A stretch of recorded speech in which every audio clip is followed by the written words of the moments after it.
BJP ने SIR के जरिए तेजी से वोटर्स के नाम डिलीट करने शुरू कर दिए।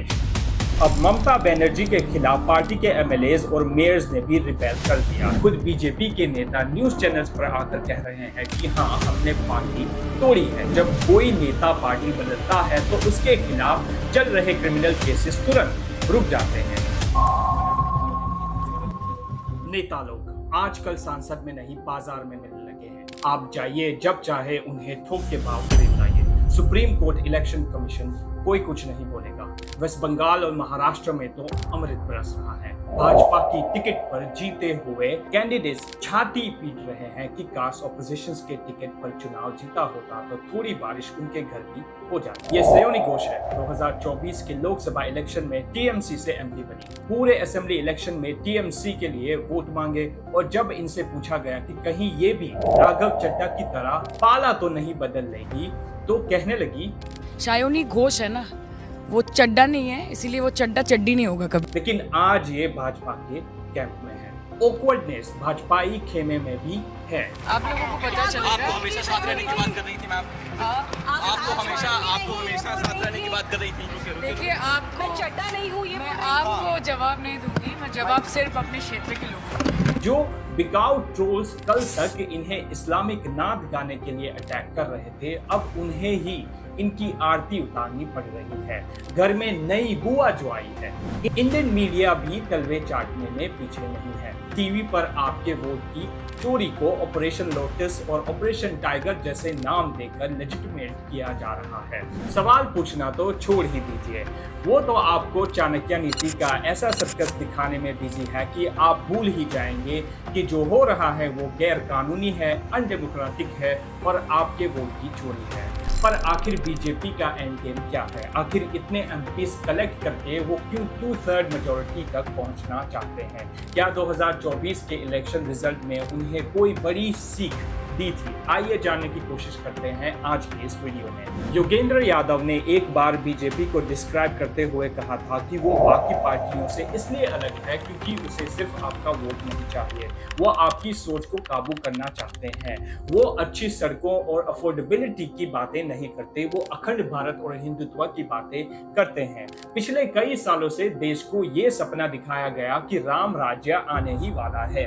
बस गांधी को 150 साल का हो जाने दो, बस 2022 आने दो, बस 2047 तक रुक जाओ। लेकिन फिर 2026 में राम मंदिर में ही चोरी हो गई। बीजेपी जानती है कि वो इस वक्त देश में उतनी पॉपुलर नहीं है जितना वो दिखाने की कोशिश करते हैं। यही वजह है कि 2024 के लोकसभा इलेक्शन में किसी ने 240 सीट्स की उम्मीद नहीं की थी। लेकिन जहां एक तरफ जनता को लगा था कि बीजेपी अब सुधर जाएगी, वहीं असर बिल्कुल उल्टा हुआ। उसके बाद से ही बीजेपी ने एसआईआर के जरिए तेजी से वोटर्स के नाम डिलीट करने शुरू कर दिए। इलेक्शन कमीशन भी बेशर्म होकर सरकार के माउथ पीस की तरह काम करने लगा और वेस्ट बंगाल जैसे स्टेट को जीतने के लिए तो उन्होंने सेंट्रल फोर्सेस को भी मैदान में उतार दिया। ये सरकार जानती है कि एक बार पावर हाथ से गई तो इनकी आधी कैबिनेट जेल में जाएगी। यही वजह है कि जब वो आपके वोट नहीं चुरा पाते तो आपके इलेक्टेड रिप्रेजेंटेटिव्स को ही चुरा लेते हैं।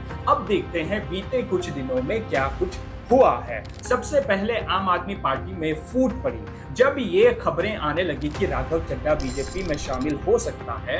इसी के चलते पार्टी ने उन्हें सस्पेंड कर दिया और राज्यसभा में डिप्यूटी लीडर की पोजीशन से भी हटा दिया। लेकिन फिर एक बॉम्बशेल ड्रॉप हुआ जब राघव चड्ढा समेत आपके 7 राज्यसभा एमपीस ने बीजेपी में अपनी पार्टी को मर्ज करने का ऐलान कर दिया।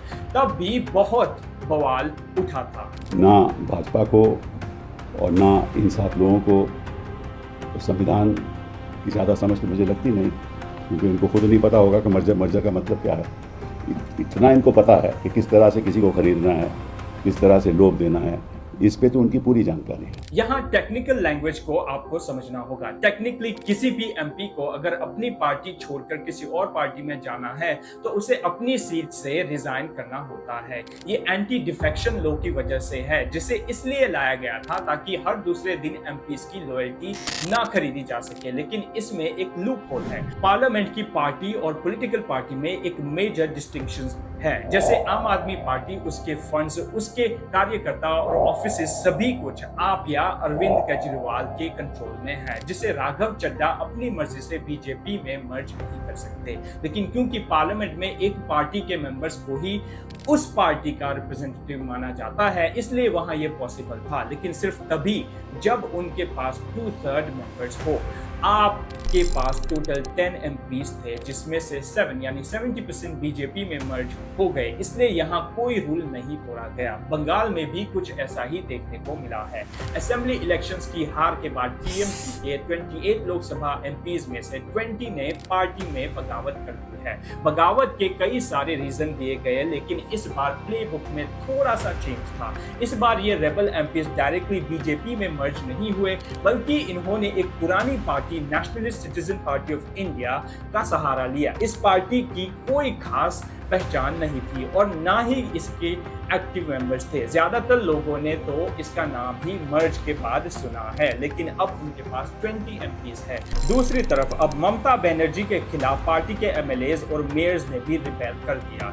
इनमें सबसे बड़ा नाम अरूप रॉय का है, जिन्हें रिबेल फैक्शन ने टीएमसी का नया सुप्रीमो इलेक्ट कर दिया है। ऐसा लगता है कि अब ममता बनर्जी के लिए अगला बड़ा चैलेंज पार्टी के सिंबल को बचाने का है। महाराष्ट्र में मामला और भी इंटरेस्टिंग है। आपको याद ही होगा कि 2022 में शिवसेना 2 हिस्सों में टूट गई थी, जिसमें एकनाथ शिंदे का फैक्शन बीजेपी की तरफ आ गया था। उसके बाद असेंबली इलेक्शन हो गए, फिर से सरकार बन गई, लेकिन बस एक बदलाव, एकनाथ शिंदे को सीएम की जगह डिप्टी सीएम बना दिया गया। इसके बाद ये खबरें भी आने लगी कि फडणवीस की बीजेपी और शिंदे सेना में सब ठीक नहीं चल रहा था। एकनाथ शिंदे को अपनी बात मनवाने के लिए हर बार अमित शाह से मुलाकात करनी पड़ती थी, लेकिन अब ये बैलेंस फिर से एकनाथ शिंदे की तरफ जा रहा है। 2024 में उद्धव ठाकरे की शिवसेना ने लोकसभा में 9 सीट्स जीती थी, लेकिन इनमें से 6 एमपीज ने एकनाथ शिंदे वाली शिवसेना के साथ अपनी पार्टी को मर्ज करने का फैसला किया है।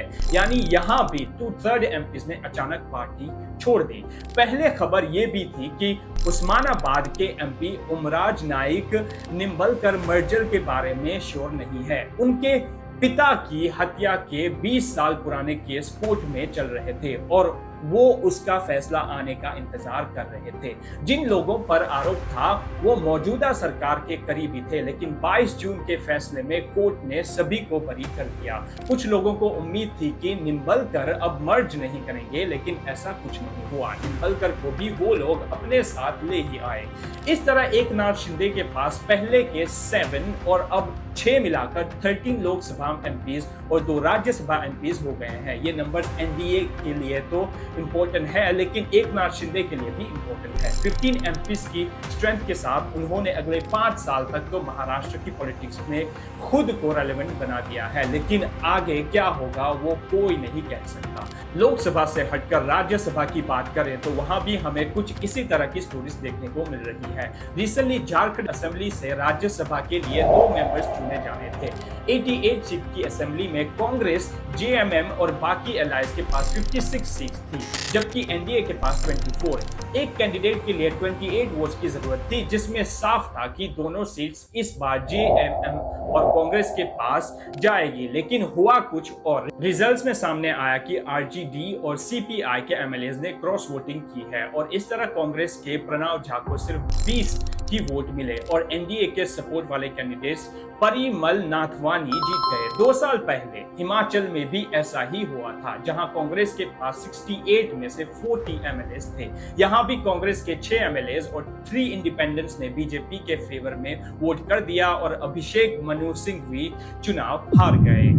यूपी में भी 2024 में 7 एसपी एमएलएज की क्रॉस वोटिंग से बीजेपी को एक राज्यसभा सीट एक्स्ट्रा चली गई थी। अब यहाँ पर कोई अगर ये आर्ग्यू कर रहा है कि ये काम बिना पैसे की लेन देन के हुआ है, तो उससे बहस करने का कोई फायदा नहीं है। सब कुछ आपकी आंखों के सामने हो रहा है। खुद बीजेपी के नेता न्यूज चैनल्स पर आकर कह रहे हैं कि हाँ, हमने पार्टी तोड़ी है। इसके अलावा हम देख चुके हैं कि कई बार जब कोई नेता पार्टी बदलता है तो उसके खिलाफ चल रहे क्रिमिनल केसेस तुरंत रुक जाते हैं। इसका सबसे बड़ा एग्जाम्पल तो आपके एमपी अशोक मित्तल है। Ashok Mittal lovely professional university के मालिक है, जो आपकी तरफ से राज्यसभा में नॉमिनेट हुए थे। जब राघव चड्ढा को डिप्टी लीडर की पोस्ट से हटाया गया तो उनकी जगह अशोक मित्तल को ही चुना गया था, लेकिन फिर अचानक ईडी ने उनके ठिकानों पर छापामारी शुरू कर दी और बाद में पता चला कि अशोक मित्तल भी बीजेपी में शामिल हो रहे हैं। अशोक मित्तल का एग्जाम्पल हमने इसलिए भी लिया क्योंकि यहाँ पे साफ साफ ये भी दिखाई दे रहा है कि कैंडिडेट खुद भी कॉम्प्रोमाइज है। ईडी और सीबीआई तो आपके दूसरे लीडर्स के घर भी भेजी गई थी, लेकिन उन्होंने बीजेपी ज्वाइन नहीं की। लेकिन अशोक मित्तल को करनी पड़ी क्योंकि उनके पास बहुत पैसा था, जिसे बचाना भी जरूरी था।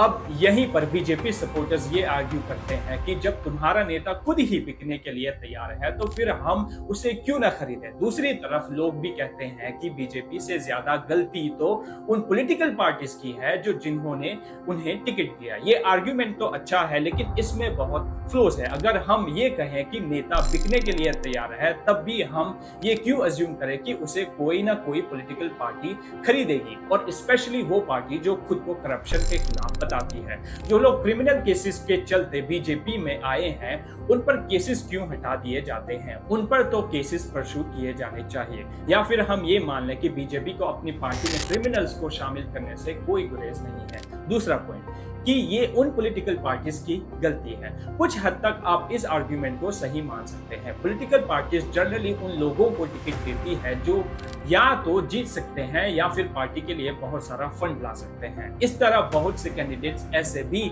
निकल आते हैं जिनकी लॉयल्टी कभी भी शिफ्ट हो सकती है। लेकिन आप उन पॉलिटिकल पार्टीज को भी कब तक दोष देंगे? क्योंकि अगर हम इस आर्ग्यूमेंट को लॉजिकली स्ट्रेच करें तो फिर गलती तो उन वोटर्स की भी है जिन्होंने उस आदमी को वोट दिया और सही से उसका बैकग्राउंड चेक नहीं किया। कुछ लोग ये भी कहते हैं कि उन्हें जिस जनता ने चुना है वही चाहती है कि वो रूलिंग पार्टी के साथ चले जाए, क्योंकि ऑपोजिशन में रहकर उनके काम नहीं हो रहे हैं। ये सभी आर्गुमेंट सही होते अगर लोगों के पास या फिर पॉलिटिकल पार्टीज के पास राइट्स टू रिकॉल होता, यानी अगर उनका रिप्रेजेंटेटिव सही से काम नहीं कर रहा है तो फिर उसे वापस बुला लिया जाए और दोबारा इलेक्शन हो।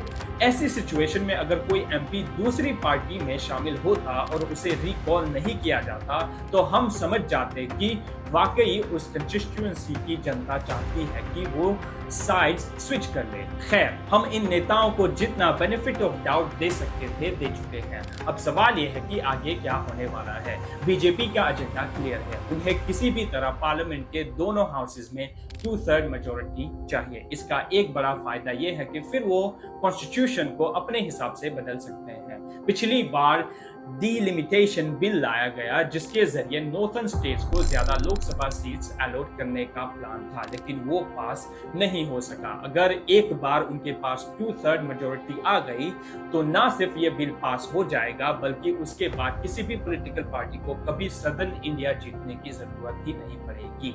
यूपी, बिहार, एमपी, गुजरात और महाराष्ट्र जैसे स्टेट्स तब इंपॉर्टेंट पॉलिटिकल प्लेयर्स बन जाएंगे और यहीं से देश की सत्ता तय होगी। बीजेपी को यह यकीन है कि एक बार डिलिमिटेशन हो जाए तो वो अपने स्ट्रॉन्ग होल्ड्स के जरिए देश में ज्यादा कंट्रोल एक्सर्ट कर पाएंगे। दूसरी तरफ बीजेपी का एक सपना जुडिशियल रिफॉर्म्स का भी है। वो चाहते हैं कि कोर्ट में जजेस की सिलेक्शन में सरकार का दखल हो। अभी तक हाई कोर्ट्स और सुप्रीम कोर्ट में जजेस की अपॉइंटमेंट एक कोलिजियम के जरिए होती है, यानी एक जजेस से बनी एक कमेटी जो सरकार को नाम सजेस्ट करती है। सरकार को वो नाम एक्सेप्ट करना ही पड़ता है क्योंकि वो 2 बार से ज्यादा किसी नाम को रिजेक्ट नहीं कर सकती। सरकार चाहती है अब जजेस की सिलेक्शन में उनका रोल बढ़े ताकि उनके फेवरेबल जजेस भी प्रमोशन पा सके। यहाँ क्या हो रहा है उसे अमेरिका के एग्जाम्पल से समझिए। करंट यूएस सुप्रीम कोर्ट उनकी हिस्ट्री की सबसे करप्ट सुप्रीम कोर्ट में से एक है। यहाँ ट्रंप के फेवरेट जजेस की मेजोरिटी है, इसलिए ट्रंप जब चाहे